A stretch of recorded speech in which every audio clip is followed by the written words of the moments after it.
You know, when working with students at the academy, I'm trying to develop the total game. I want you to play an attacking game. But as part of the total game, I also want a weapon, and that's what Andre Agassi has. He has a big forehand weapon. Why does he have a weapon? Number one, his dad said, Andre, hit that ball. I don't care where it goes. Hit the heck out of it. What makes his forehand so big? And how can his forehand help you? First of all, his position on the court is one that's very close to the baseline, and he's trying to hit the ball up on the rise. Two, Andre uses a semi-western grip. He utilizes semi-western with the hand slightly behind the racket. Everything he does, his whole attitude is coming after the ball and attacking that ball. The swings are numerous. You can have a straight back, a semicircular loop, or the total loop. Andre uses the full circular swing. The benefit of this looping style backswing is its continuous motion. The drop of the racket head gives it a little extra power to go after it and really attack the ball.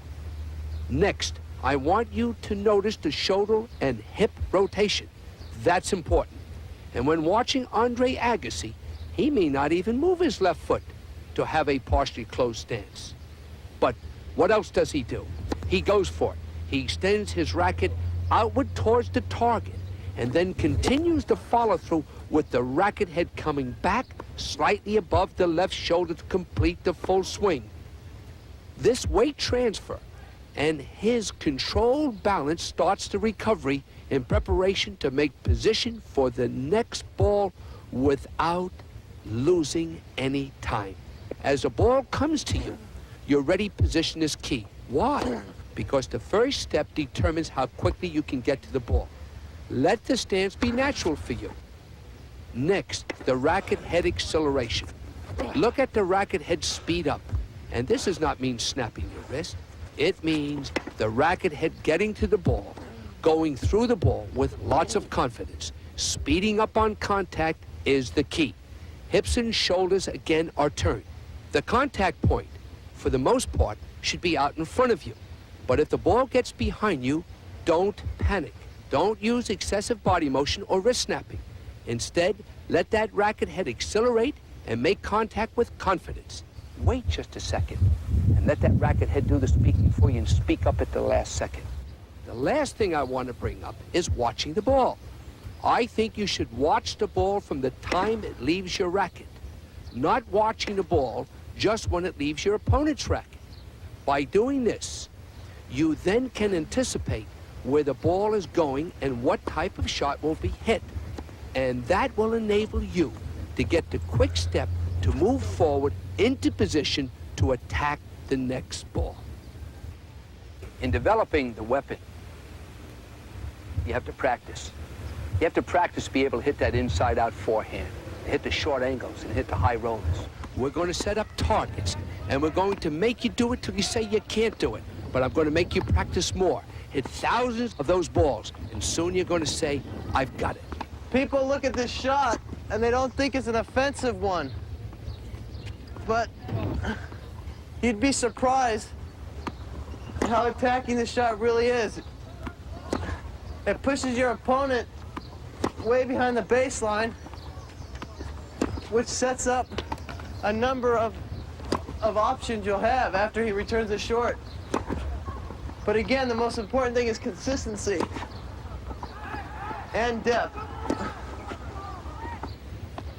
What I like to do here is set the tone for a match by dictating the point, especially with my forehand shot.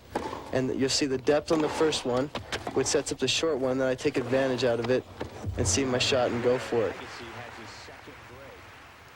The worst thing a player can do is be tentative when he gets his opportunity. And right when I get this short ball, I see it, with no hesitation, I go for the open court.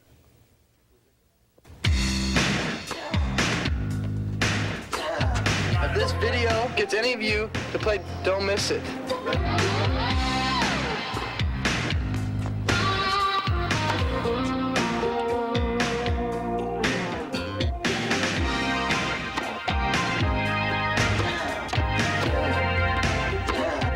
I think the important thing for a tennis professional is to have absolutely no weaknesses and one strength.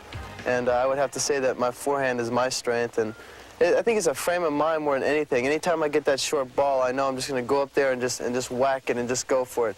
If I miss it, I'm just coming back the next time to do it harder. And I think the important thing is even if you do miss it, I think it really scares your opponent and intimidates them and allows you to even get more confidence on your game.